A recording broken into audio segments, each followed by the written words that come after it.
All right. You see, I got a little fancy today. I see that. I like it. All right. All right. Good morning and welcome everybody in 2025. Woo. Yes. Yeah, decided to let that play a little bit, kind of set the atmosphere, and then it also gave me a chance to scarf down some more food. My delayed breakfast. I've been up, but it just had was rushing around, as you can imagine. So, how are you in 2025? Now, I have my little list of randomness right here, but I did write it down. Okay, But that's fine. let's hear from you first. We're going to talk about friendship today, and I know it's a bit we're taking a turn, but I think it's going to be great. Um, Okay. so how are you? How's your new year starting off? Ooh, wow. So it started off great. It really did. A great new year, brought it in with family and friends. And then I have to send you pictures. I hosted a girls' um, bring in the new year with about 12 ladies, and it was called Mimosas with Me. And so, yeah. And so we had, I had some little finger foods, and we had the mimosa bar, and it was just really nice. Just Oh, ladies getting together, talking, eating, laughing. It was beautiful, absolutely beautiful. So it was a great start to the year, and then there has been a turn with the events in Southern California, and I'm from Los Angeles and grew up with a lot of memories of Pasadena, Altadena, one of the areas that was hit. I have several friends who lost their homes, family. I mean, when we say lost their homes, burned down to the foundation and could only leave, evacuated with, a few items. So that's just, it's devastating, it's saddening. And, I'm in Florida, and so I feel very helpless. Of course, there are things that can be done monetarily, but um, I just feel, helpless. But, I've reached out to the people that I know and love, and I've supported them to the best of my ability at this time, and just letting them know that they're not alone in this. And all of them, interestingly, have the same message. They are devastated by the loss of their mm-hmm. homes, but they are so grateful to have their family, their loved ones, to that are safe. And so, when it comes down to it, any and everything that we have in terms of our tangible possessions can be replaced, but our loved ones cannot. So anyway, so just, and then a spirit of gratefulness, always trying to find the spirit of gratefulness in um, the midst of tragedy. So Mm, that's that's mm-hmm. um, that's where I am today. Yeah, I mean that was definitely heavy, and I wanted to.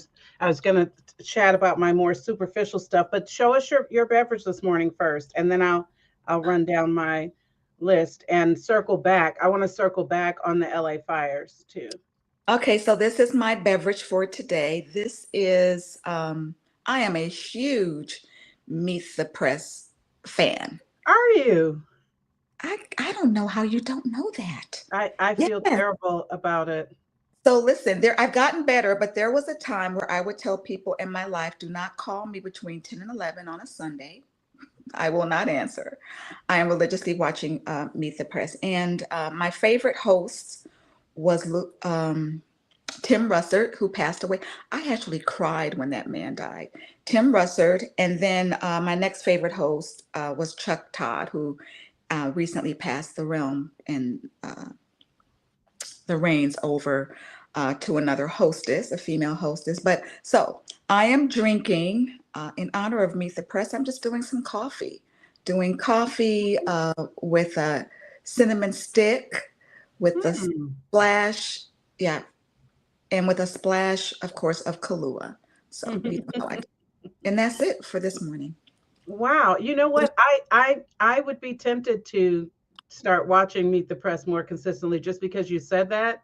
Um, I just can't. I can't watch a lot of the news in this Trump era. Exactly. I And that's can't. part of the reason why I just can't. I've stopped. Yeah. So yeah. And there's so many people talking about it right now. I don't have a lot of words other than I can't reward this. And that's why I don't want to give ratings to any of it, my viewership, because he's Time Man of the Year for 2024, and I get it, but because it is a comeback story, it's just not a good one. Like Right. we wanted Obama to come back. Yeah. We Oh want my Obama to come gosh. back. Wouldn't that be a dream? Listen, I'll take Obama. I'll take W. I would I'll take take, you listen. I Right. think we all would. Is there a lesson in there? Be grateful for what you What you have, because got? what's coming Yes. next can't be worse. But Yeah. I wish more people would protect themselves during this time, A lot because of my friends are. A lot of my yeah. and listen, I learned from the first go around when I would watch. I would avidly watch the news, and every little thing that would happen, I'd be like, Yep. this is going to be it. This has to be it. And it never was. And so I just learned I'm just going to ride through these next 4 years to the best of my ability, and just try to find Hmm. my peace in all of this. I Well, refuse. and the thing is, I need to move this curtain, get a little bit more light in here. The thing is, there's lessons to learn. There's lessons to learn from this. And Mhm. oh, that's so much better. And I may do. I'm starting a Wednesday night series. I'm going to stream live on Wednesdays and just run my mouth for a little bit, see who wants to listen. But one of the biggest lessons I got from him the first time is don't pay attention to your haters. Like he doesn't care about his haters at all. He doesn't care. He's focused on it now. That's because he has a disorder. But I'm just saying, he spends so much time, me especially, looking at all the people who don't agree with what you're doing or won't think it's right, and we miss out on this. He just focused solely on the people who supported him and pandering to them, and it worked. So there's lessons to be learned in that. But I So, will. Yes, go ahead. what are you drinking this morning? Right. Well, first of all, I have to give a long overdue nail update. Look at you. Okay, Okay. these are still press-ons, and don't they How long look? have they lasted? I've had these on for a week and a half or something like that. Woo. Now I've had to replace a few, but I have my Okay. system down now. Okay. And I where I filed them with the little electronic thing like they use at the nail shop. And I Mhm. also realized I was not applying to clean, unmoisturized hands. Can't have any lotion or any kind of Right. oil on your hands. Right. And then I needed to wipe with alcohol first. And Right. they're like, they're on there. Okay. Um, and so I have a couple of other sets to try. I'm not paying for this year, ladies. I'm not paying for pedicures, and that's going to be a little bit more challenging. Like I may get a pedicure like once every 2 or 3 months, but I use my own homemade shea butter on my feet, so I don't really get a lot of buildup or that kind of thing. Um, but it's just an unnecessary use of money. And I'm really focused this year on my health and my finances. I'm going to circle back and ask if you have any goals for this year, anything you're focusing on. But my focuses are my health and my finances. And I have removed a ton of distractions, some of which we've talked about. And Mhm. so I've never been this focused. I can't remember the last time I was this focused. I'm up earlier every day. I haven't been sleeping particularly well, but I'm up early every day. I've been exercising and I'm doing it effortlessly. Everything I'm doing, it doesn't feel like too much. And I'm forgiving myself immediately if I'm intended to do more and I didn't get it done. I don't hold it at all. Self Okay. abuse, we do way too much of that. So if I said I was going to do certain things that didn't happen, I don't hold it at all. If it was important, and I didn't get it done, I spend time thinking, why didn't I do that? Why wasn't I on time for that? Why didn't I honor that commitment? What was underneath that? And then I fix the thing underneath that instead of attacking myself for whatever behavior showed up on the surface. And I mean, I've had a lot of work. Other people are getting plastic surgery. All my surgery internal. And I didn't just wake up like this. So, well, I did wake up kind of like this. You can see, I wanted to wear my hair down, even though it's not curled or styled, but I don't care. Okay, so it's not just what I'm drinking, but I also want you to see what my mug says. Root for your damn self. Okay. Woo. I like that. Okay. I love my words. I have affirmations all over my hippie hippie home. And I have a selection of mugs that I have on two very un-Charlena, unmatching shelves in my kitchen. And every day I pick I pick a mug based on what I want to feel for the day. Like I have one that's a Tabitha Brown mug that looks like a roaring lion. The mouth of it sticks out like a roaring lion. So if Okay. I'm going into maybe tense meetings or I'm getting ready to deal with some people that try to shake my confidence, I pick that mug on purpose and I sit on the Teams call like this. Mhm. Oh, I yes, I'll get that right to you. So I have that, but that's not all. I'm doing a lot here always. I'm also having a mimosa because I finally got small bottles of the prosecco. Okay. Very Now good. I don't know that I oh, it is opening right up. Okay. So I'm just gonna top that off right here because I did not have a mimosa party and I don't have them very often, but I do love them. That's just regular orange juice. I would prefer if it was tangerine, or there's a juice that Trader Joe's sells that's really good.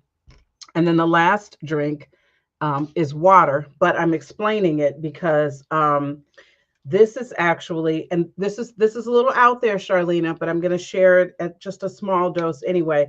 This is regular water in a way, but it's also charged through a spiritual experience that Iyanla did with us on yesterday's call. So I'm in a 40-day spiritual process with her right now every morning, and she did a special ceremony charging our water. And I'm not going to bother explaining what that means right now, but it just gives the water special meaning, etc. So we're not supposed to drink it all the way to the bottom. You have to keep refilling it with some of what was already charged. I meant to look that up before this call, but I didn't have time. So before this today's chat, so I'll explain it next week.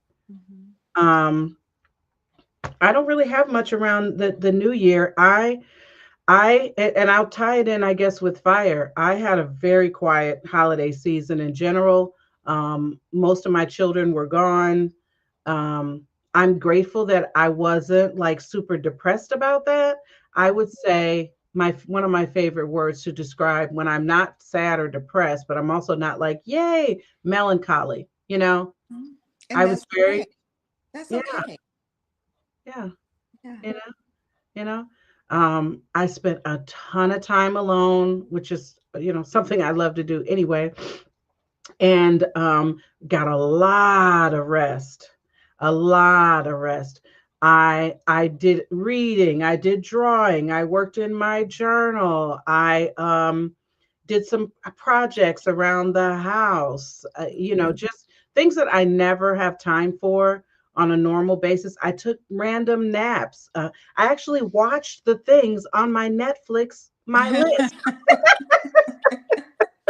We're always adding stuff to these lists, like, oh, that looks good. I actually watched some of it. And so 2024 owes me nothing, by the way. I know you had a great year overall. I had a really great year. And I think it's all the way up from here. I just had a really great year and I just have no complaints. I want to say though that I had a great year because I chose to have a great year and because of how I approached different situations I faced. And I think too many people determine whether or not they had a good year or bad year, good day or bad day by external stuff.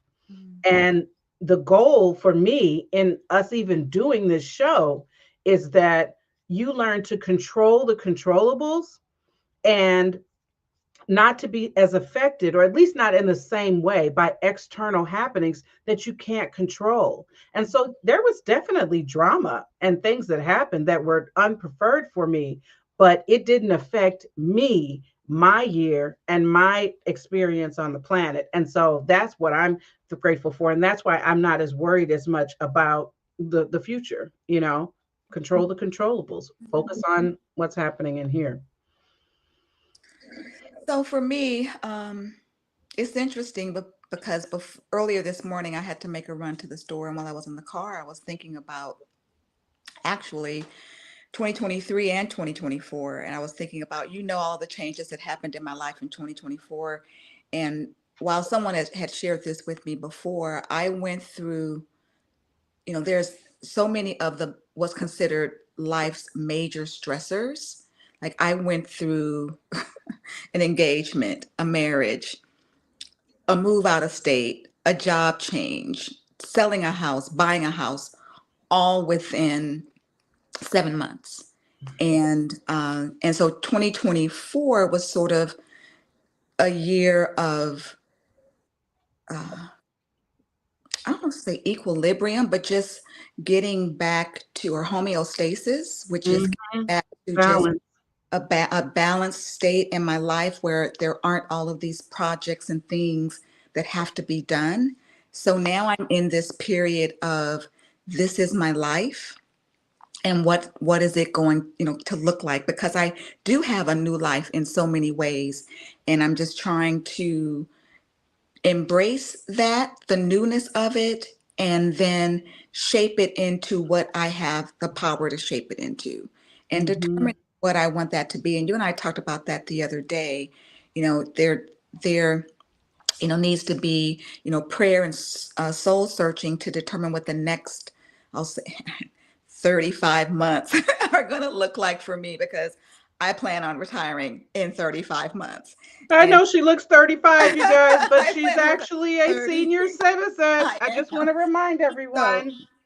I plan on retiring in 35 months, and I have a very clear idea of what I want that to look like for me, but it's just these next couple of years. And I shared with you that I am in a period of, gratefulness. And because of that gratefulness and thankfulness for the many blessings that I have, I want to be able to share. I know it's cliche to say give back, but I feel as though I'm not really doing that. I am to a degree, but it's more so amongst the people that are within my circle that are blessed as well. And so I just Mm-hmm. want to find another outlet. So I feel very confident that the Lord is going to reveal that to me, as I seek direction and guidance and clarity, and try to open up myself to being willing to follow his lead, presenting myself as an empty vessel and being filled with whatever it is he chooses to fill me with, so that I can, go out and fulfill the purpose. Because that's really the way I try to live my life. I try to live a very purposeful life. I believe that purpose is not a stagnant thing or a label or a title. I think purpose is very fluid. I think purpose is specific to who we are as an individual and our individual gifts and talents and where we are at our life. I define purpose as fulfilling the unique individual, um, feeling fulfilling the unique purpose of your life for whatever's put in your hands, whatever comes Mm. into your life, fulfilling that in a way that only you can.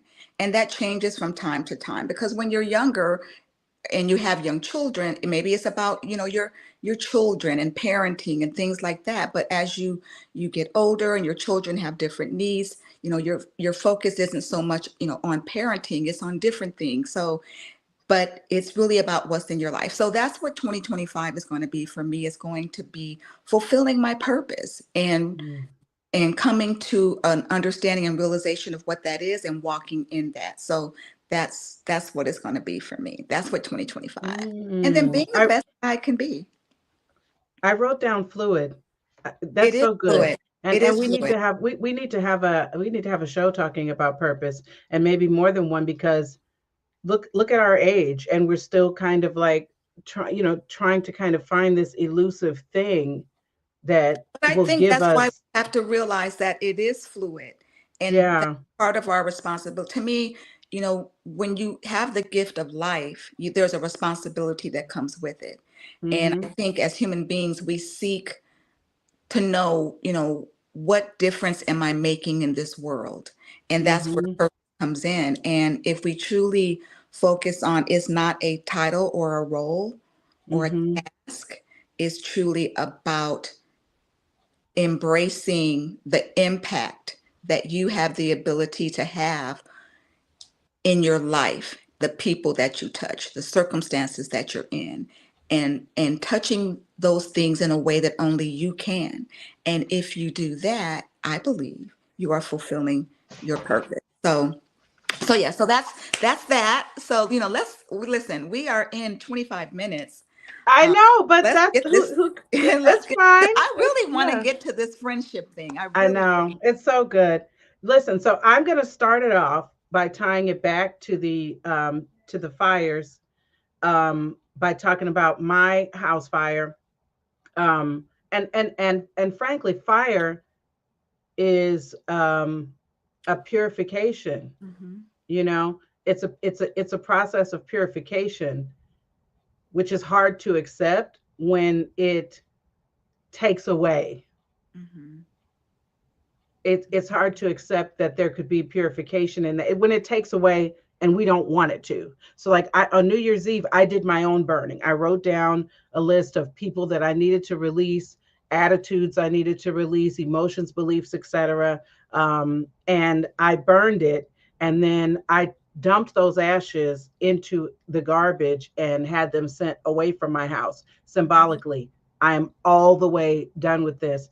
And some people may or may not believe in that sort of thing, but that's okay, because it doesn't work if you don't believe in it. You could do it, and I could tell you that, and then the next day you're still acting, behaving, and engaging in the same ways. But for me, because I believe it, when I do any sort of burning exercise, I'm done. Now, some of those thoughts can still come back, and I have to make a choice. Do I want to engage and entertain this thought, keep thinking about this thought, call Charlena and five of my other sister friends, or do I want to redirect myself right now because I released that last year? So it's a process. Mhm. But in talking about my house fire, so in 2013 was not a great year for me at all. In 2012, I was promoted into a new role, got a huge salary increase. I thought I had finally arrived. I thought this was it. And then towards the end of the year, they started doing layoffs. And I was laid off in the spring of 2013. And it was tough all year long. I thought that I was going to immediately get some great new job because I had gotten this promotion and I had new bullet points I could add to my resume. It didn't happen like that. So in December of 2013, this has been all year long. I'm running out of money. My mortgage is behind. Um, my marriage, as always, but this was a particularly rough season in the marriage.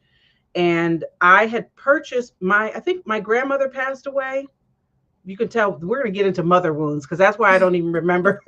But I'm pretty sure my grandmother passed away. I just remembered that because my mother and I took a road trip, and on that road trip, I bought a candle that was smelled like banana bread, but it was on a doily. It was not enclosed in glass.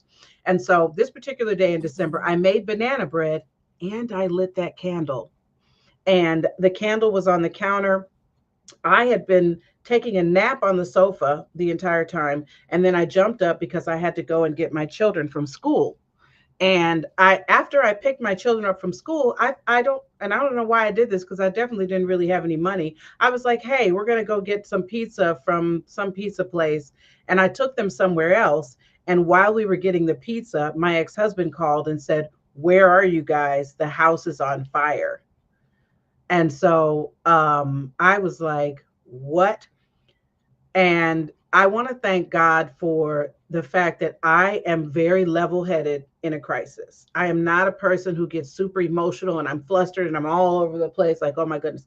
I immediately called my homeowner's insurance and said, I need you to email me a copy of my policy, because I knew that I, had homeowners, and I didn't know what all it included or whatever.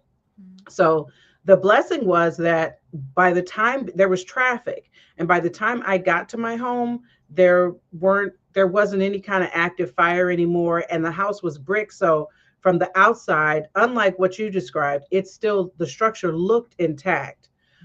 This was particularly a blessing because I had a friend who lost loved ones in a fire the year Mhm. I remember before, that. and I had stood outside of her home for 4 hours while that was going on.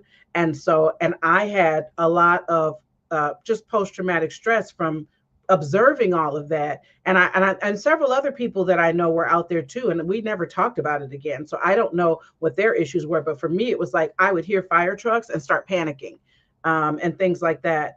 And so I was just grateful that we weren't in the house, and God bless a neighbor that we had who thought we were. And there was a dent in the garage door where he had tried to kick it in because he thought he saw a shoe or some movement or something. And he wanted to get in there and help. Oh my goodness. Speaking of friends, right? That's the kind of neighbor you want. I wish he was my neighbor over here. Mhm. Outstanding guy. By the way, he used to make me coffee and walk across the street and hand it to me in the morning sometimes because we both work from home. So anyway, um, my mother was really shocked that I wasn't very emotional over this fire, but I think because my brain was in logical mode, I wasn't thinking about it that deep. So even though we had insurance, I didn't have any money right then and there. I mean, like nothing. Like to the point where I'm thinking, was it really a good idea to buy that pizza? Because I don't know what we're going to eat tomorrow. Here's the thing, when you have a fire or any kind of catastrophe where your house is gone, baby, all you have is what you left with that Mhm. day. Mhm. And it was in that moment I realized this is all we have. Right. My daughter was still in her school uniform. And so what happened is the next day, I don't even remember where I slept that night. But the next day was, I think, when it hit me. But because I'm the strong one, I didn't call you. I didn't call. I have this huge sisterhood here in Atlanta, and I didn't call anybody because for me to admit that I have a need also means that I have failed to prepare. I'm just Mhm. sorry. This is all kind of hitting me as I'm sharing it here. It made me. I had to realize and accept that I had not prepared. I had no emergency fund. I had nothing, and so I was sitting in the car with my daughter, and she was 11 at the time. Oh, and let me add this part in. Overnight, we were vandalized. People broke into the home Mhm. and took whatever they could find. My wedding ring was stolen. My daughter's a tablet. It wasn't an iPad, but something like that. And so we went back the next day to try to go in and see what we could salvage. And she noticed that it was stolen because the first floor was burned out completely, but the second floor was still somewhat intact, even though there was complete smoke damage. And so she knew it was stolen. And she collapsed on the front lawn and cried, "Who would steal from a Mhm. child?" Mhm. And and so I took her to IHOP having no money. I'm sitting in the parking lot. We're in the car. It's just me and her. And no, I think it was me, her, and my son. And all she still has on yesterday's uniform. Because remember, I don't have any money. And I don't even know how I'm going to go in here. And I'm like looking at my account. I don't know. And the word had gotten out. I think I'd shared one post on Facebook with the pictures. And I was sitting there with nothing. And ting, get a ding. And someone sent me $200. And let me be clear, this was not like a close friend. I don't even know if I have her phone number. Mhm. Okay. She Mhm. sang at my wedding. I love to give her props. Nigel, it was Nigel Morris. Mhm. Um, I don't know why she did that. You know what I'm saying? But I think that it's so important, Charlena, to have some form of struggle because when you live a life where you're constantly everything is constantly somewhat okay, especially financially, it's important to have some kind of financial challenge at some point in your life. Your friends, things aren't tested, it battle tests you, and it battle tests your village and everything, and it gives other people the opportunity to give. Yeah. Giving to people is a blessing to Yeah. you. Yeah. That I was able to do that for someone over the holidays. And Mhm. so Mhm. um um anyway, I'll just never forget that. And I think it's a great way to kick off the friendship conversation because friendship can take all forms. You know, clearly she felt some sort of connection to me or my situation because I know people in my life who would have sent me maybe $50 and they have money. Mhm. Now those people I won't name. Um, but the fact that she was willing to go so high, you know, Mhm. now, once the insurance kicked in, everything was fine. And it actually, the whole fire turned out to be an incredible blessing because I was able to catch up on my mortgage. A contractor who rebuilt the home gave me $10,000 out of his budget. I don't know what he did on his line item, but he gave me $10,000 to catch the mortgage up and then rebuilt the home the way I'd always wanted it. I started working while we were displaced. We didn't have utility bills and stuff for 9 months because of where we were staying. So Mhm. and there's a lesson in that, you know, that the fire was a purification.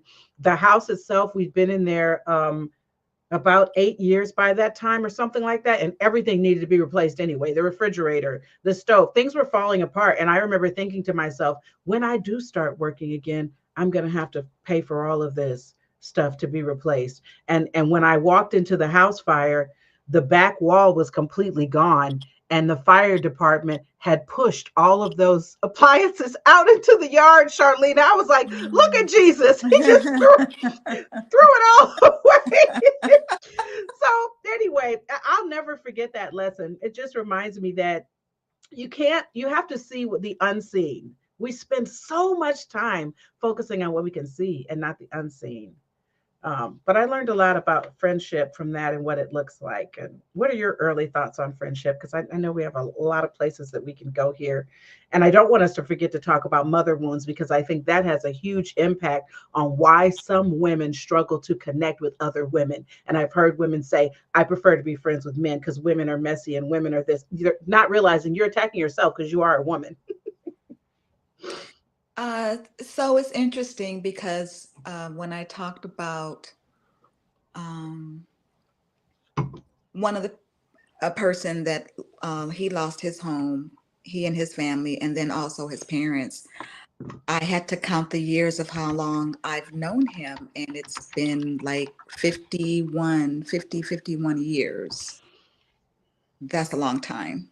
And we've remained in contact over all of those years. And so I have a couple of friends that I've had for over 50 years. I think there's maybe about three friends that I have that I've been friends with them for over 50 years and have remained in contact. And I can just say that um, one of the things, and so many things are going through my mind about friendship, but you have friends that you've had for years, and those relationships are very dear to you.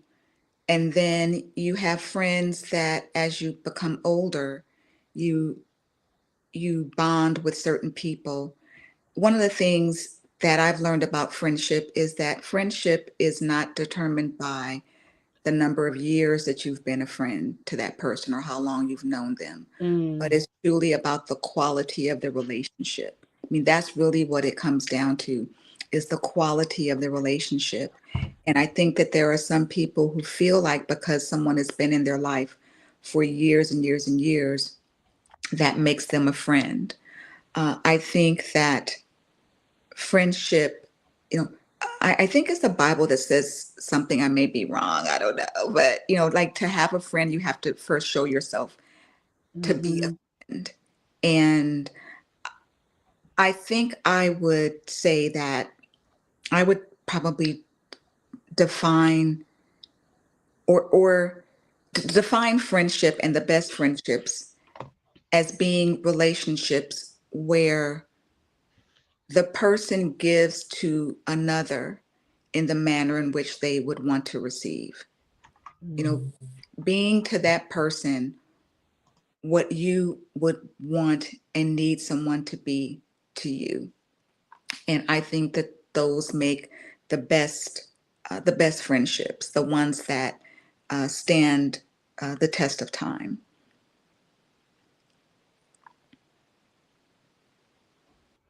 Oh, that's good.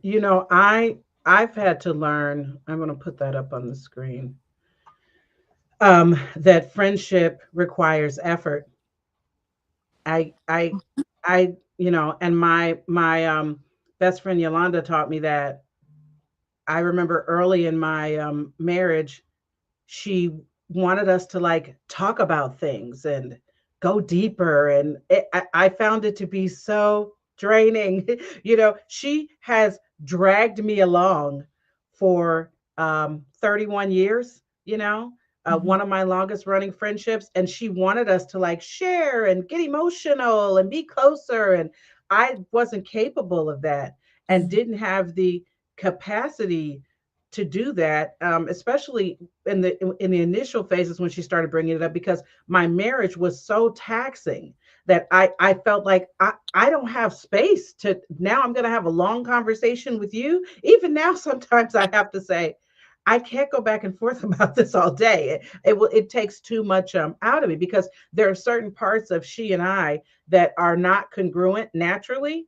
And I Mhm. think I think, and I would love to hear you speak to this. When you have a friendship that goes decades, you are individually changing a lot and you're going through all of these different things. And I think this is why some friendships don't last through that. It could be anything, like I'm married, she's not, or whatever the things are.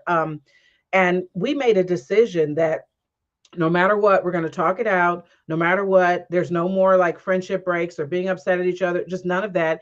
Creating a space, an unconditional space where I'm going to say it how I say it.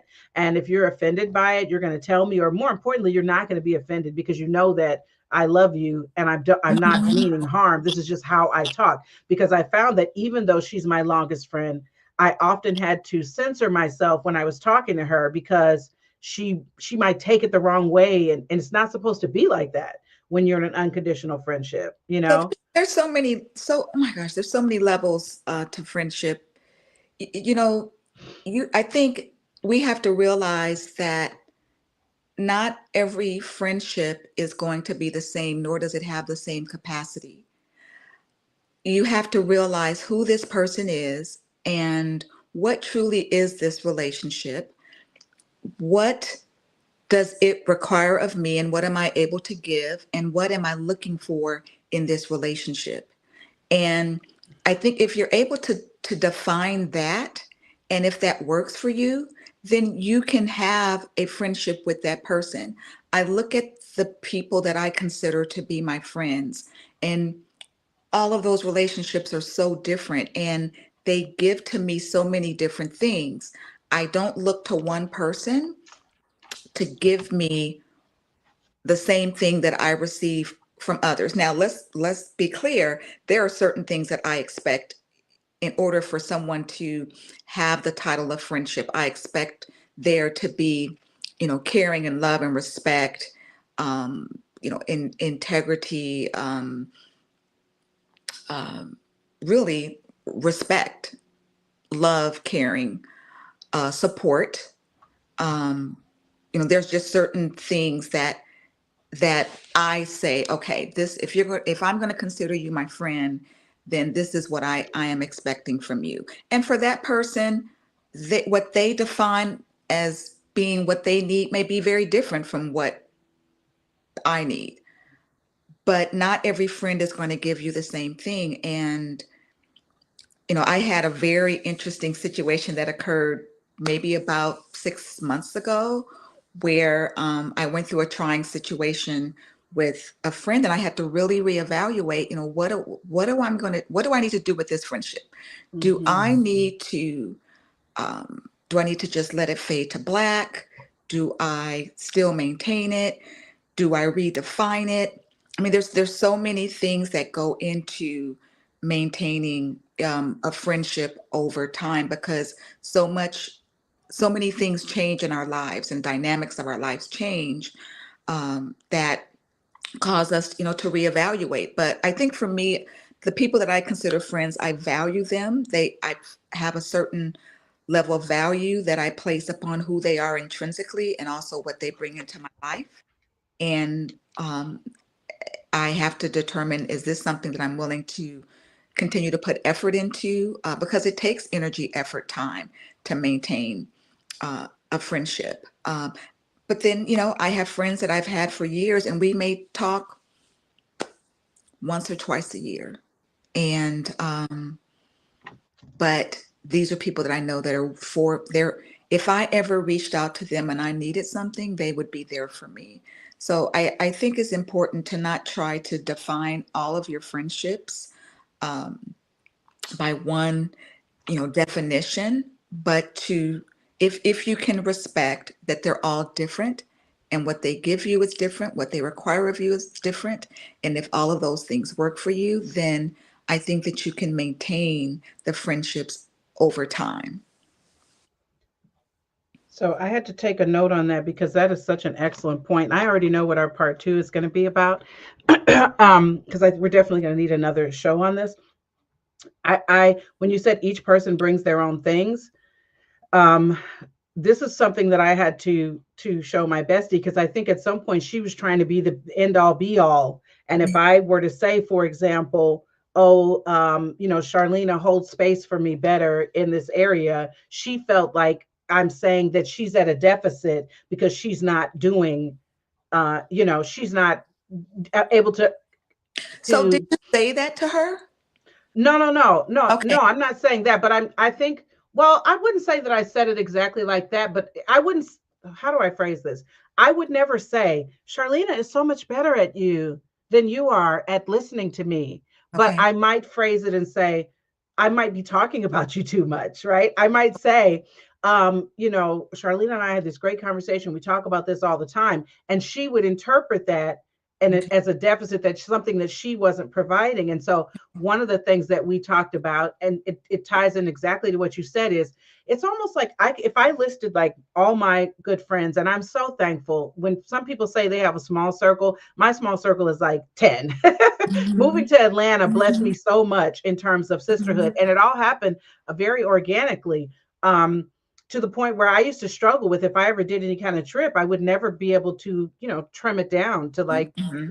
a Okay. smaller number. But So you were saying. yeah, yeah, yeah. So, but what I'm saying is, I could take all of those people, and Mhm. they each, if I'm having this issue, it's this person. If I need this, it's this person.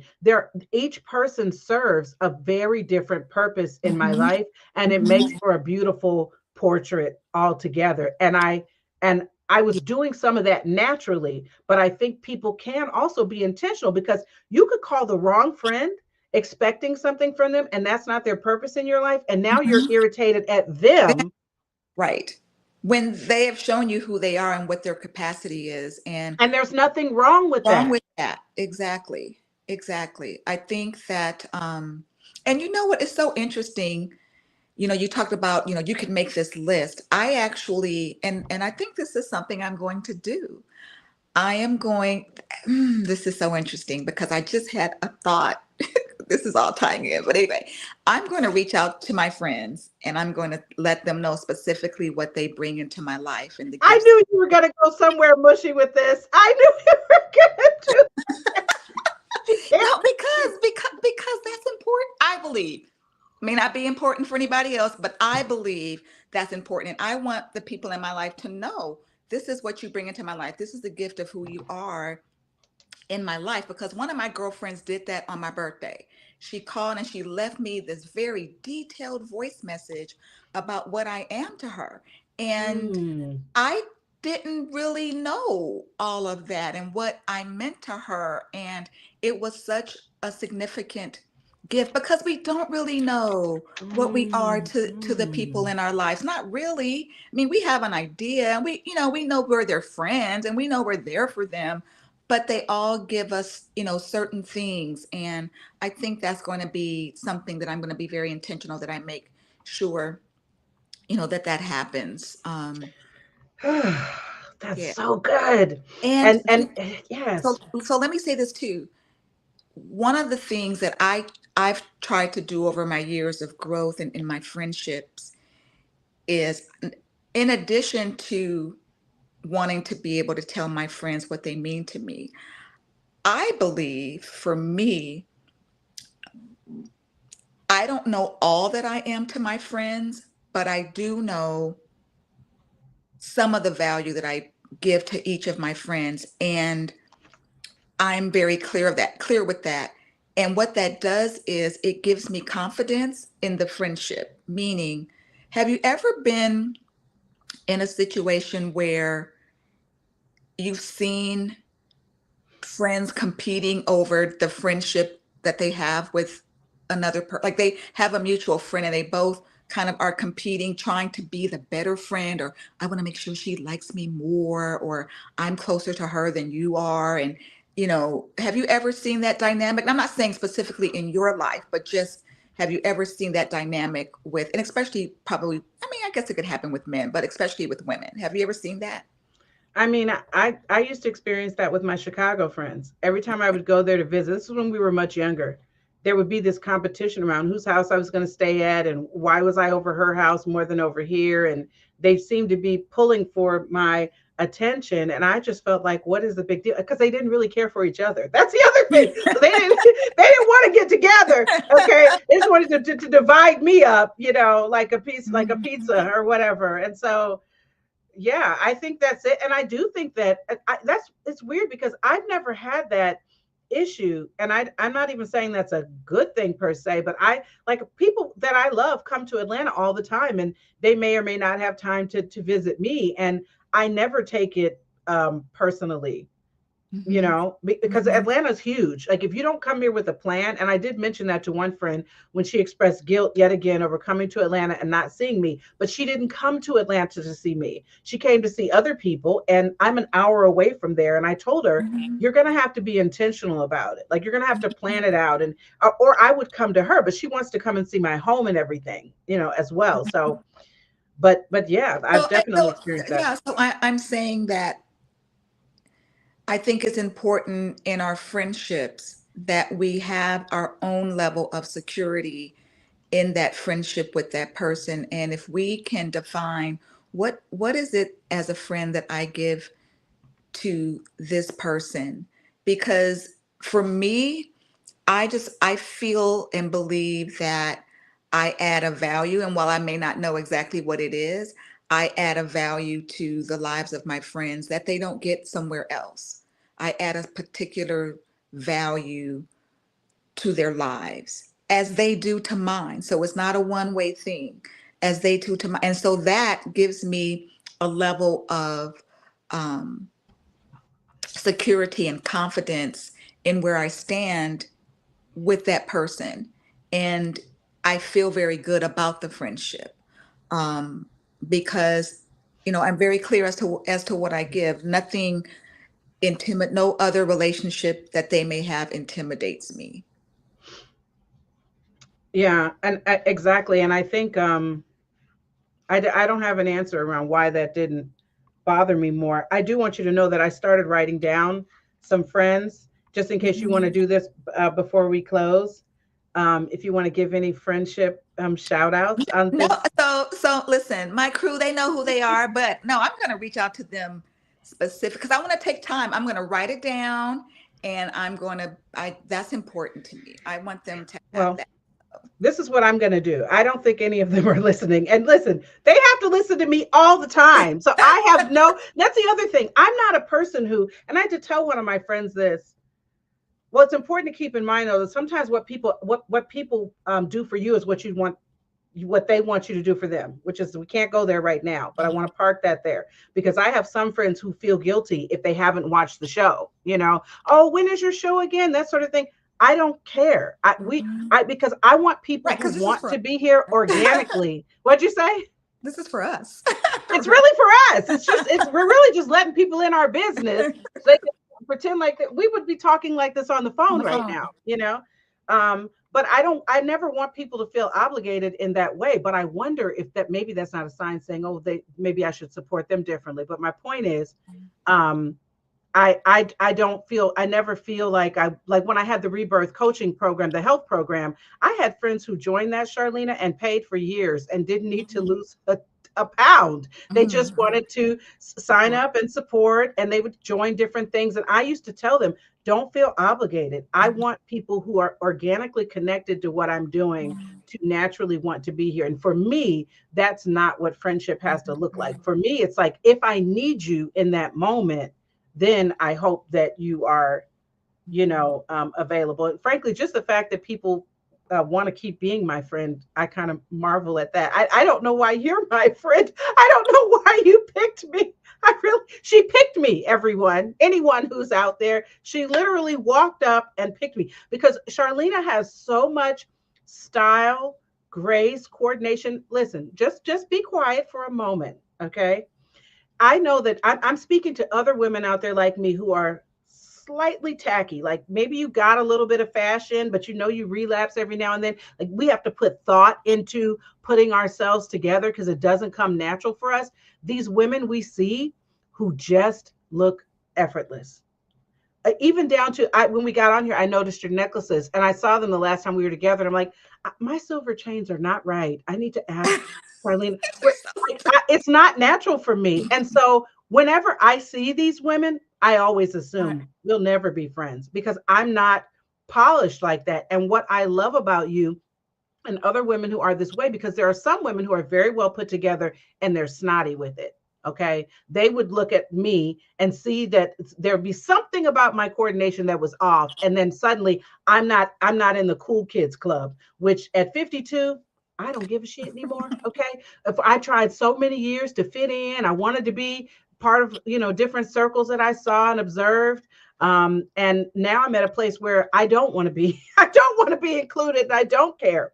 But I marveled at that. I was like, she's so well put together. I mean, your little everything from head to toe. You're excellent at that. And just one of the most, let me tell you something.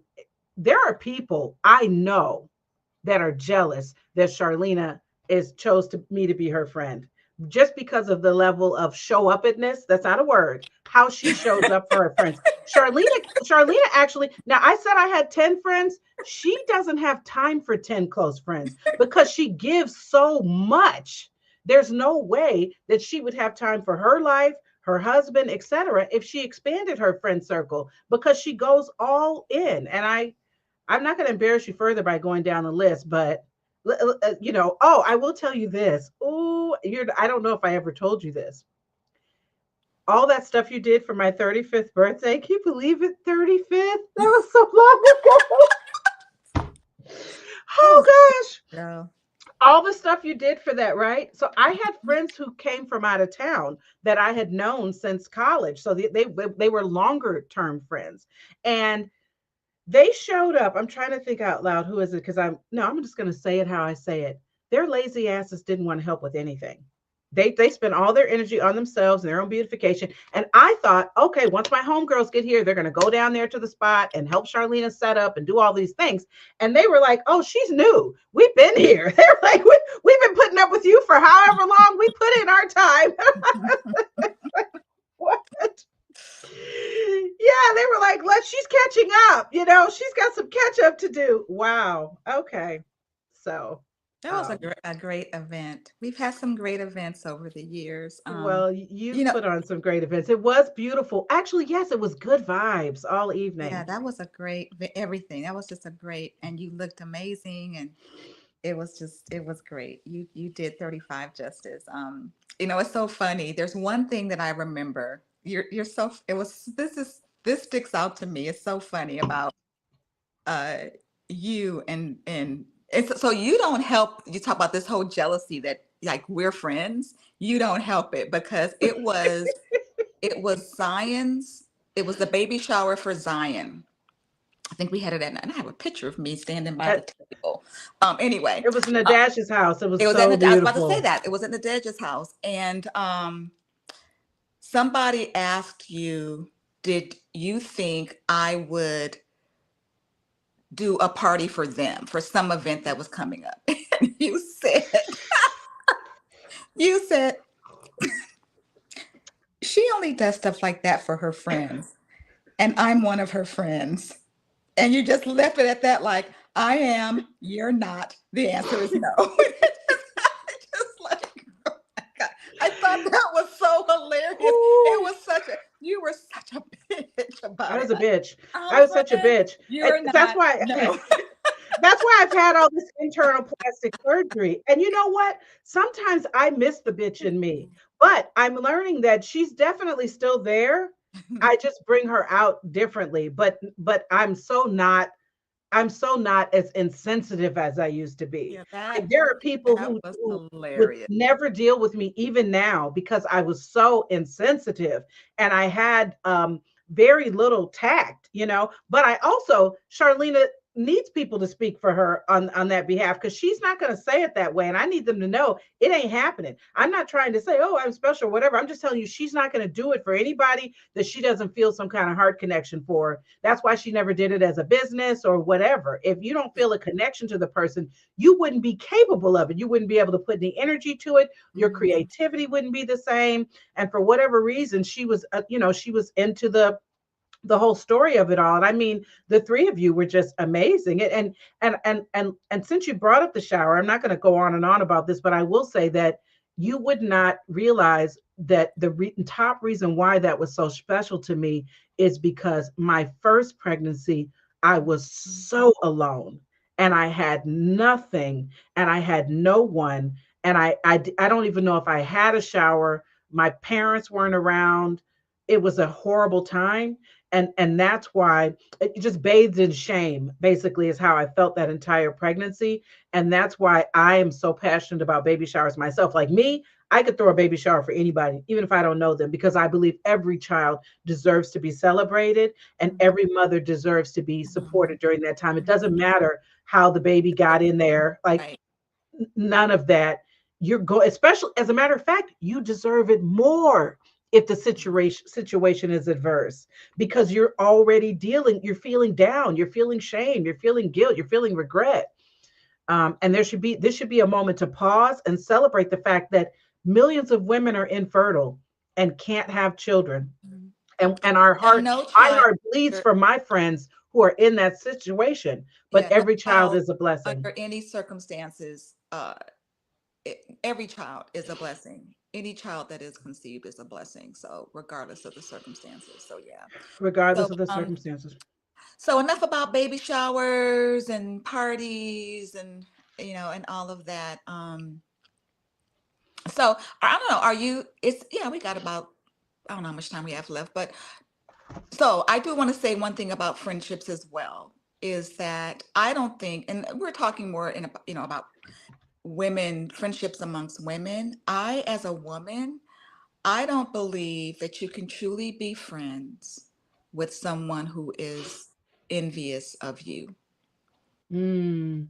Oprah and Gail talk about that all the time. That's so true. And you know what, Charlena? The follow-up episode, which I think we'll do in 2 weeks, because I think that's when Yolanda will be available. We're going to talk about friendship breaks and Mhm, friendship endings and things like that. Because I wonder if some of the friendships that fade to black, that's really what it was. There mhm, was something in there that there was some envy attached, and that person just couldn't be around you anymore. mhm, And mhm, it's hard to talk about that because it makes you seem like you seem prideful for even suggesting that people are envious of you. But the fact of the matter is, it happens, mhm, mhm.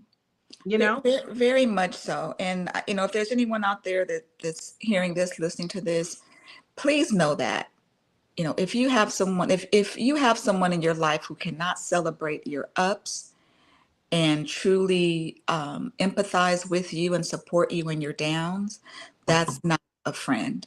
That is not a friend. Um, I remember, you remember my girlfriend Tanya who passed away. Like we were in it. If one of us got a new job, girl, we got a new job. I remember we were both single, and there were some times when we were kind of struggling, and our paydays were opposite weeks, and we were like, "Girl, we got paid today." Like, we were just like, I love if that. one of us got like we were, we were good. I love that. But yeah, and then so listen, when you're having your highs, it's just really important that definitely your lows, we know that, but really in your highs too, to know that someone celebrates you and is happy for you and happy that Hmm. you're winning, and it's you can still want what they want, right? It's okay if someone has a great life or a great experience or a great circumstance that comes their way. You can say, girl, I'm so happy for you. I can't wait until mine comes. I want this for me. And you can even feel sad that maybe you don't have that yet. But to wish that they didn't have it, that's that's not a friend. And so if you have people in your life like that, they're not your friends. They're not No, going to be with let me make a it's not, I don't want to call it an exception, but that doesn't mean that there can't be things that trigger you, right? Which is different. So you. than being envious, very very different in my opinion. Like two very quick examples. When I went through my divorce for the first time from my ex-husband, that was around the same time Nadej was getting married. I couldn't go to the wedding. It Mhm. didn't mean I wasn't happy for her, but I just couldn't, I just couldn't witness that, and I couldn't hold it in that moment. And I definitely didn't feel any envy. It just I it would have tanked me, Mhm. at a moment where I needed to be stronger. And then also times where If you are, oh, and I wish we had more time to go into this, but for example, I'm in a very blessed place right now. I finally have my dream job. I make good money. If I have a friend, and I have a friend like this, or had a friend, she's doing better now, really, really struggling, this Hmm. is not the time for me to flaunt my disposable income. Exactly. It's insensitive Exactly. to her. So you can create an envious situation. Or let's say I was really wanted to get married really bad, and a friend was like, my husband. Sometimes those things can be triggering. Hmm. So it's Hmm. there are friends or people we know who may be in your life who will intentionally flaunt their situation, knowing you're in lack in that area. It's not helpful. It's not helpful at all. And I haven't experienced a ton of that, but I've seen it. I'm just blessed that I have friends who, like my girlfriend Karen. I can't even, there aren't even enough words. Like, I don't even need labels. The only reason why I call Yolanda my bestie is because 30 years we made a decision to do that. We gave birth to our children within 24 hours of each other and stayed in the same room in the hospital in 1994. So we're, Wow. we're on a totally different level with that. But I have more commonalities with some of the friends that I've made later in life. And I mean, Karen has done things like, when I was unemployed at various seasons, I think God would whisper to her and she just dropped me Mhm. $100. Mhm. She's one of Mhm. the few people that keeps my son unended amounts of time. He has a drawer at her home. He told me after the divorce when he went to stay with her, I just feel so welcome here. Meanwhile, there's family members on my husband's side right in Atlanta that've never taken up any time. I'm not saying they have to. I'm just saying it's interesting where your support comes from, Mhm. you know. Mhm. Um, but I remember Rose, when I was Ubering in 2019. I was in DeKalb Farmers Market trying to get groceries, and I didn't have enough. I was like weighing bell peppers. Mhm. And what I told myself to keep myself calm, Charlene, is this is going to be a really good test car. So when you're back on top, you can still be frugal and more mindful of your spending. And Mhm. she was like, "Oh, I just felt led to cash up you $50." Now I'm not trying to make this all about money. It shouldn't be, because money is actually one of the easiest things, y'all. It's one of Mhm. the easiest things you can do for people. You know what's hard? Spending an hour on the phone while somebody's crying, showing up to their house and sitting with them, making a dish, planning a birthday party, and doing all that decorating and all of the money I know Charlena has spent doing different things, to the point where I'm like, this is my pledge, Charlena, 2025. What you said you're going to do, let each friend know. I'm going to do it on the birthdays. You got a whole year. So you're old. You're going to forget I said this. You're going to forget I said this, but I'm going to do it on the birthdays. I really, Okay. this year, while I'm spending so much time sewing into myself, and I have the space, I'm going to make sure that each friend, that I'm going to spend some time and thought about the memories of our time Mhm. together and different things we've done. And I feel like for the friend who has everything, y'all, give them your feelings. Give Yeah. them your feelings. Because we're, Make sure they feel yeah, your love. yeah. Especially, as we're older. I'm old. You're older. Um, I think that those are the things that last, right? You can buy somebody a gift, a thing, and there's a certain point in your life where, like, there's nothing that I need. You know what I mean? Not really, really. But you Um, like that purse though, right? You did of like the course, purse for real? you Okay. know I like. She likes eccentric little bags. So listen, I'm talking about things that I need, and so that's it's an invaluable gift that you can't put value on is the gift of words and affirmation and letting someone know what they mean to you. So I think Mm. that's a beautiful thing. I'm looking forward to doing that. You know what? That's part of what made that 35th birthday party so special, was the toast. The toast that people shared, and also that, and I would encourage, I wish, this is hard for people, but Charlena does this so well, and it's harder for me because my circle is bigger. I chose everyone who was there. I didn't have anybody extra. And there's so many events people have where they have all these extra people there because they feel obligated to do it. Stop it. What age are you going to get to where you are okay? And if you have to have a conversation because someone's upset that they weren't invited, you deserve the opportunity to stand in a circle like you had much at your wedding. And you know when you look around, these people Everybody love loved me. me.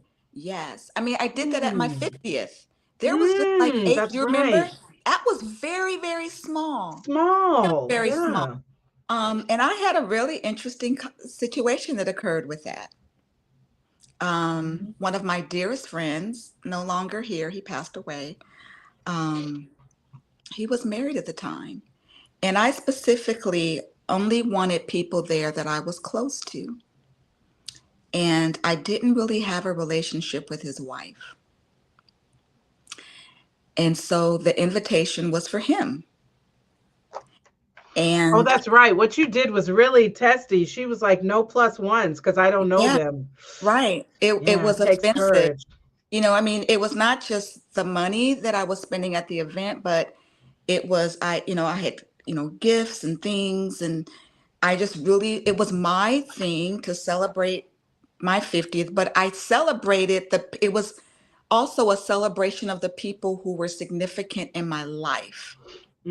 And I Mm. didn't want any plus ones there just because this is what the celebration was. And he actually chose not to come, and I respected that. I mean, I think while we were both disappointed, and hurt at the other person's perspective, we understood. I understood where he was coming from. He felt like if my wife isn't welcome, then I'm not going to come. I respected that, and he respected the fact that I wanted it to just be, the closest friends, the people that I'm the closest to. And so, yeah, I did that for 50. Obviously, at 60. Um, God willing, if there's a 70. But Yes, there yeah, will and then be. our wedding too. I mean, there was what, 18, I think, if there was that many people on my side. There were I less than think I 30. would have the plus ones at a wedding. I would do the plus ones at So a I did. wedding. That was different at a Yeah. wedding. That was different. I was a little more lenient at the wedding than I Yeah. was with my birthday party. Yeah. The 50th one. But yeah, I mean, yeah, at a wedding plus one is It's kind of fine. expected. So anyway, so yeah. I would have I would you know what I would like to think I would do is I would have a conversation with the wife, and I would say, listen, you and I haven't had a chance to really nurture our friendship, and Mhm, I'm closer to him, and etc. I, as a matter of fact, especially if it's a male friend, and mhm, obviously this was a long time ago, I'm not saying you should have done this, it's mhm. just occurred to me. And I would ask her, would you mind? I just want, I only want to And invite you your know what? husband because of these Yeah. reasons. Why not approach I her? probably should have done that. I guess, my perspective was my perspective. And I kind of felt Hmm. like, well, let me ask you this. And I did say this to them. I said, if this was, a party of, if one of your boys was having a fishing trip, like, would you expect your wife to come to that? And if it's just him and his closest Or friends. if it was her birthday party, would you be invited? No, because she's not close to you like that. Yeah. But I'm So just saying, woman to woman, yeah, yeah, it and I it should, and the beautiful thing is our friendship did not impact our friendship. It did not impact um the the I won't say blossoming of our relationship, like between hmm um the two of us, me and his wife. Um, so thank God there was no long-term fallout from that.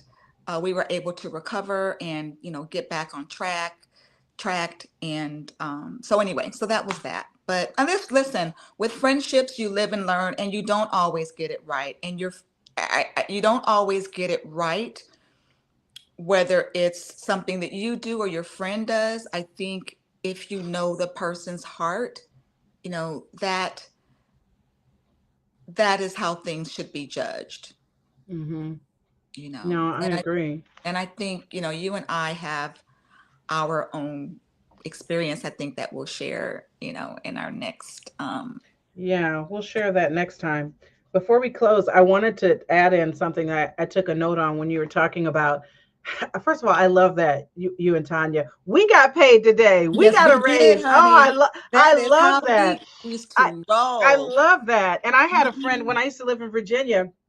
We weren't we don't even stay in touch now, but during that season we would always float each other money between paychecks. It's like we trusted Mhm. each other on the money tip. It's Mhm. never, we never like didn't get, and it was never large sums. It'd be like 20, $40. Hey sis, can you hit me up and give me Mhm. that? Then I would give it back to her Mhm. during a crunch. And I was a young 26-year-old single mom at the time, and we respected Mhm. the trust, and that's why we always floated the money back and forth. And Mhm. I've not been that. I'm not the best at that, and that's why I never want to take money from anybody, and I don't loan money. I'm just going to give it Give if it somebody. right. Yeah, I just Mhm. I think that's a much better thing. But what I wanted to add about the envy is that my mother taught me this.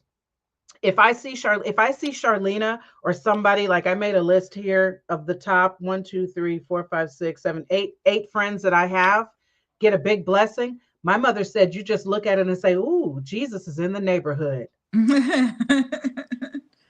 If Mhm. Charlena just got paid, I just got paid, or Mhm. something big is happening in her life, like for Mhm. example, the wonderful relationship she's in now. I can look at that and say, "Oh, when is it going to be my turn? And why can't I?" Whatever. Or I can say, "Ooh, look at God. Mhm. Mine is on the way." Mhm. You can tell yourself that Mhm. if you're struggling and your friends are doing much better than you, if you harbor bitterness, anger, and all types of negative emotions towards them, you're blocking what's already coming your way. They are the proof. They are the window Right. They are the proof that that can happen, and and that it's it will happening. happen. It's Right. happening. Yes, it's Mhm. near you. And Yeah. there's no way you can be near blessings and Mhm. not receive. And I'm going to mess up the biblical version of this too, Charlene. We need to get back in our Bibles. But You haven't but been what to does that, Sabbath school, girl. you know what I'm saying? I think Prophet Elisha, but we're just walking. People were getting healed just because Mm. he was walking through the Mhm. crowd, because the anointing was on him. Mhm. And I believe the same thing is true. There's no way, if you are struggling financially and everybody around you is financially blessed, it's just a matter of time, baby. It may be an idea from them. It may be a job that they give you. It may be anything, and that will Mhm. come your way. And one example of that for me was when I was struggling before this last bout, when I was unemployed. Two of my good girlfriends, I'm not going to name them because then I would be giving away too much of their abundance, but they're very financially blessed. And I used to get a little down. It was never envy. And then I realized, like, I'm just as talented as they are. I'm just as smart as they are. There was something in me that didn't believe I deserved to have the experience they were having. Mhm. And when I worked through my lack of confidence, my doubts and all of that, Mhm. we're all the way up. Mhm. So check within if you're struggling with it, because envy, because even in that we can feel a little guilty sometimes. You feel a little bit of envy. You don't feel good about it, but you envy them Mhm. just a little bit. Go within. What am I lacking? You can ask the Holy Mhm. Spirit that. What am I lacking? What am I Show me what I need to see. Mhm. Because if you're near them, you should be receiving the same things, but it may be that your confidence is blocking you. Somebody could call you tomorrow, Monday morning.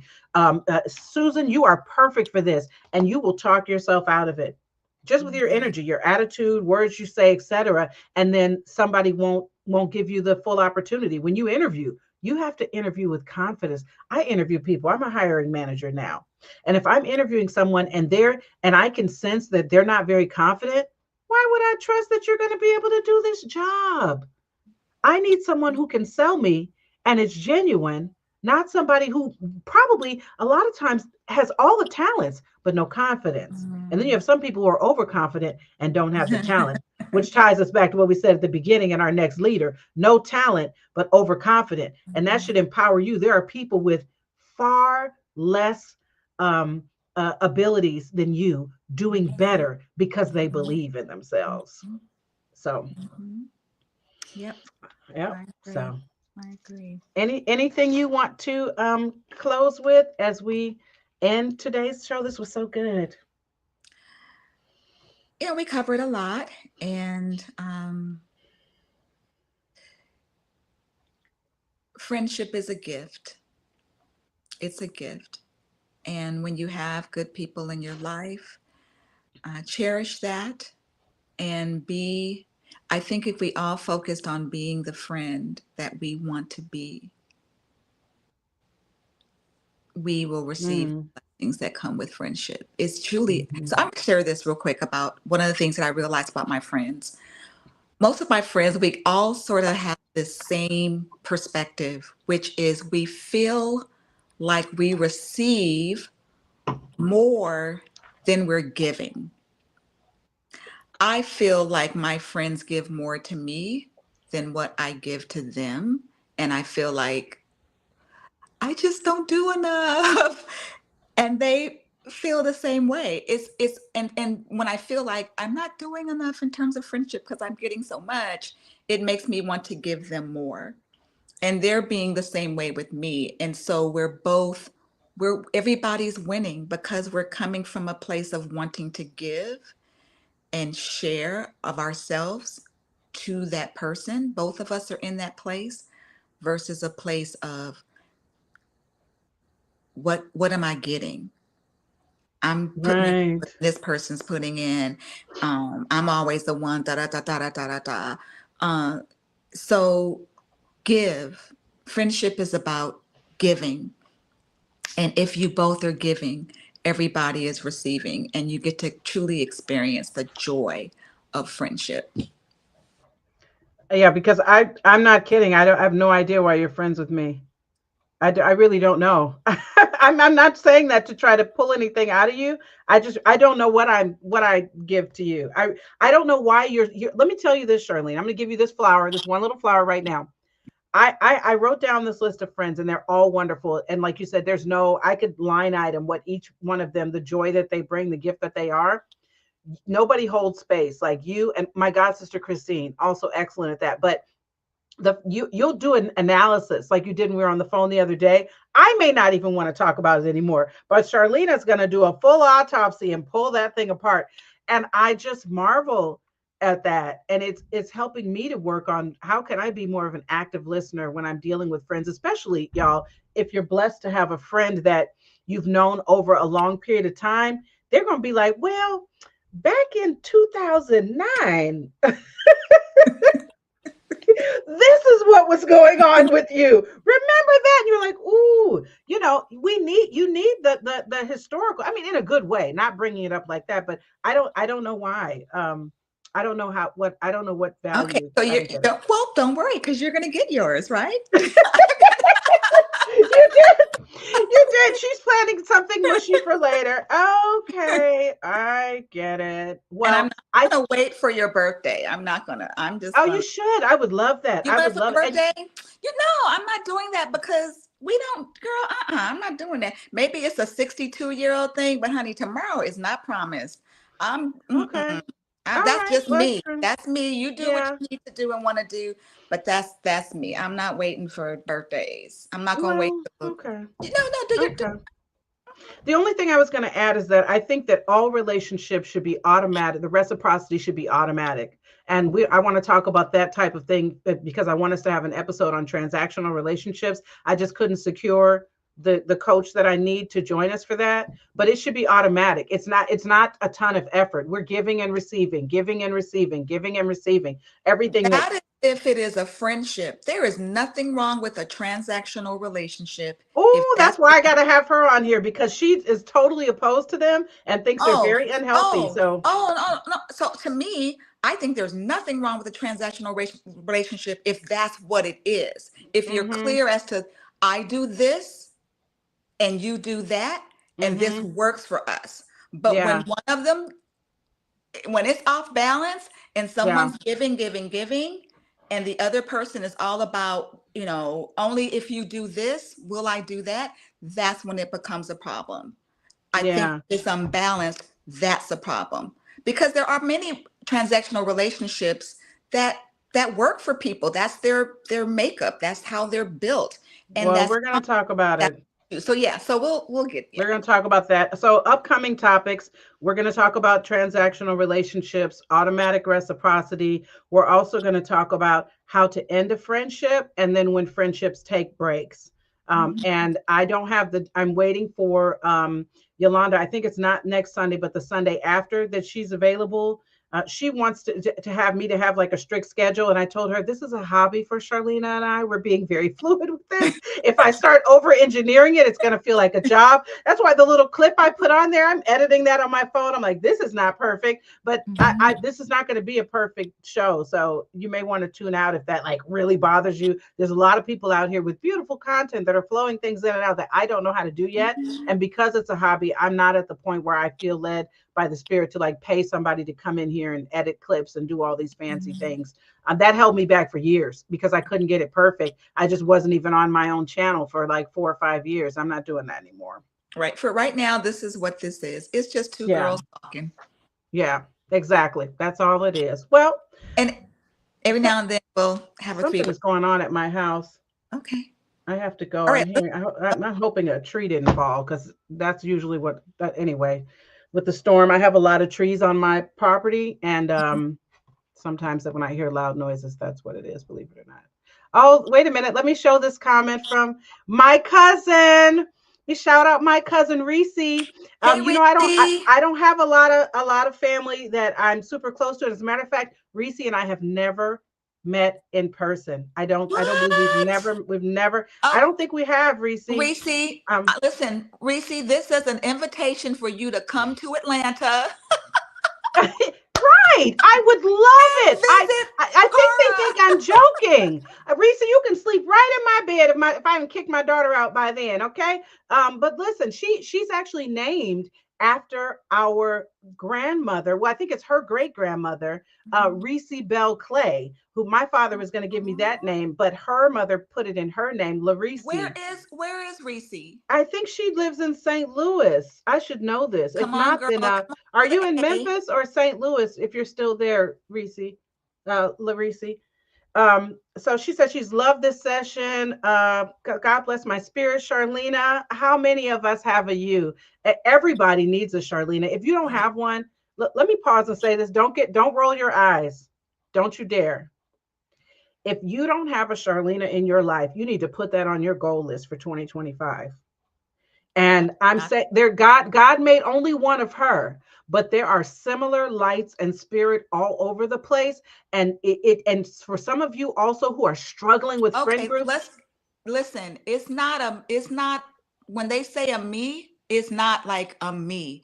There are just certain qualities of friendship that I possess that in our friendships we should have those with the yes. people And who see how call she's themselves our friends. she's That's cutting what me off because she has a hard time accepting her flowers. So let me finish, it's not Charlena. about me. So It's just not, but I'm saying that's what I'm understand. saying. This type of friend, what I'm saying to everyone, I want to make sure I get this out.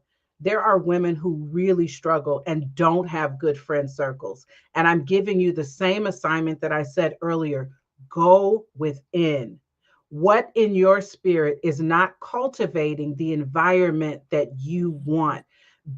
Don't be scared to take the hard looks inside. Don't even be afraid to prayerfully pick people that you can honestly say, what do you see in me? Because I did that myself. I went through a season where I opened myself up to all this criticism because I wanted to know, how am I perceived? It's like this. We see these people out and you're like, who, somebody should have told them not to put that on, right? The same thing is true with your spirit. You might look in the mirror and think that you look fine, think that you look just fine the way you are, but it's actually not good. It's not giving. That clone is not good on you or whatever it is. So if there's lack in certain areas of your life, a lot of people who haven't done any internal work will always blame external things that are happening. I don't have it because of this, or he did this to me, or this person, or I can't get a chance over here. The problem is, the solution is always in here because this is the only thing you can That you can control. So control. when you don't have what you need, it's up to you to do an investigation. And I promise you, you will cry a lot.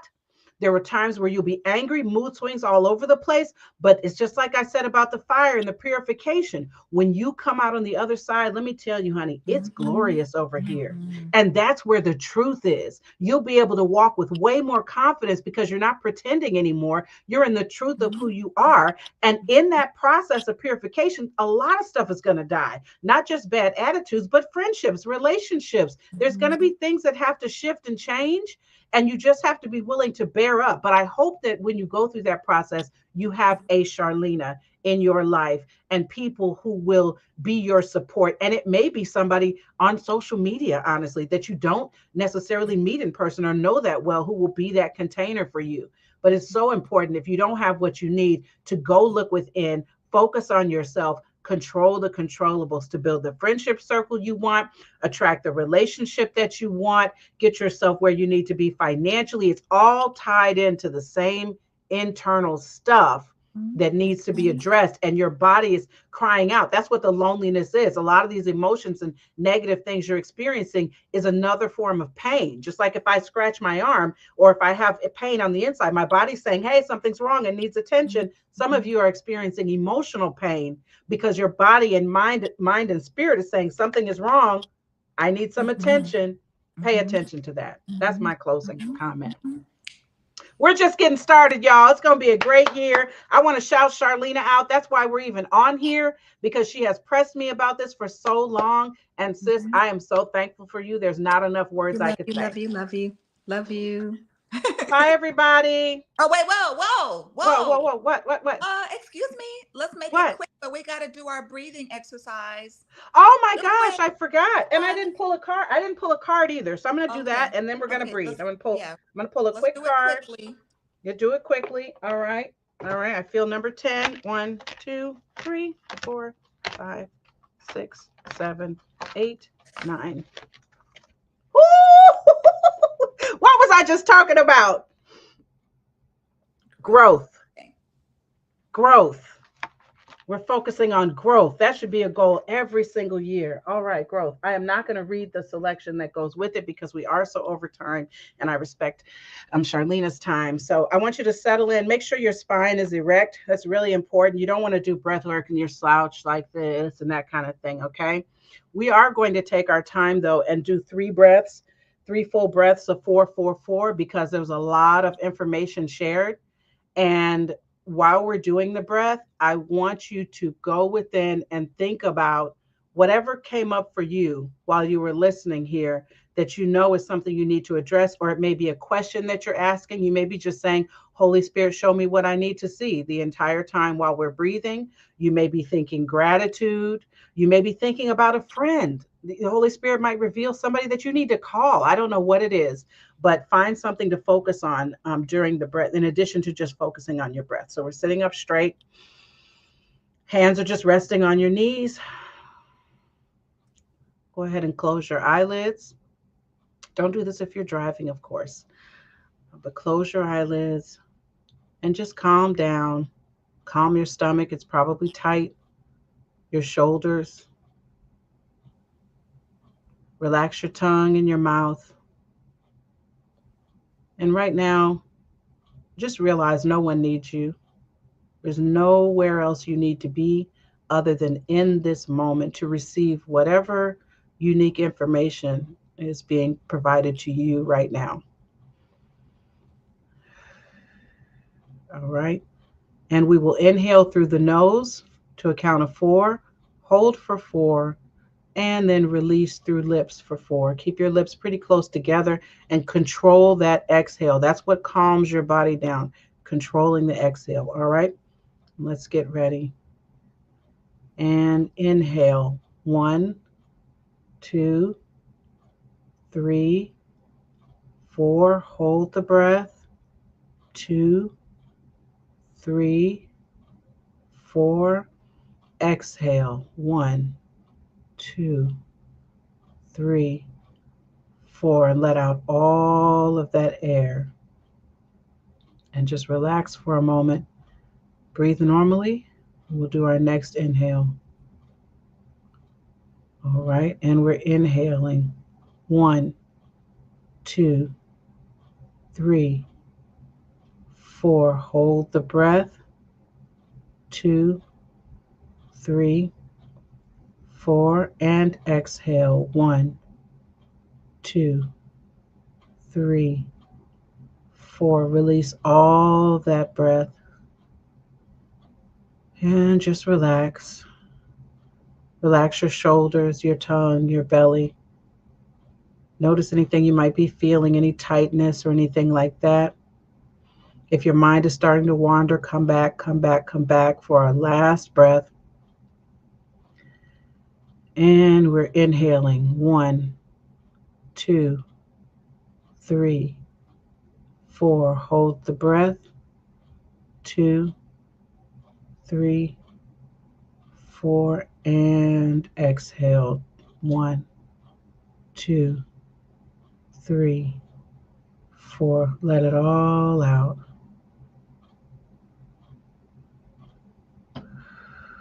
Just relax. And when you're ready, go ahead and open those eyes and come back with us. All right. Thank you for that reminder. Very, very important to do that. I encourage everyone to do that anytime you feel stress. Just take a breath. It will help you to bring yourself back, come back to yourself and think before you do something rash, crazy, etc. Thank you again, Charlena. Thank you, everyone, for watching. Please do share, share, share this episode. I'm not doing a lot to promote this show, but you never know who may need this information, and we are so grateful for you. Have a great Sunday and rest of the week. Bye.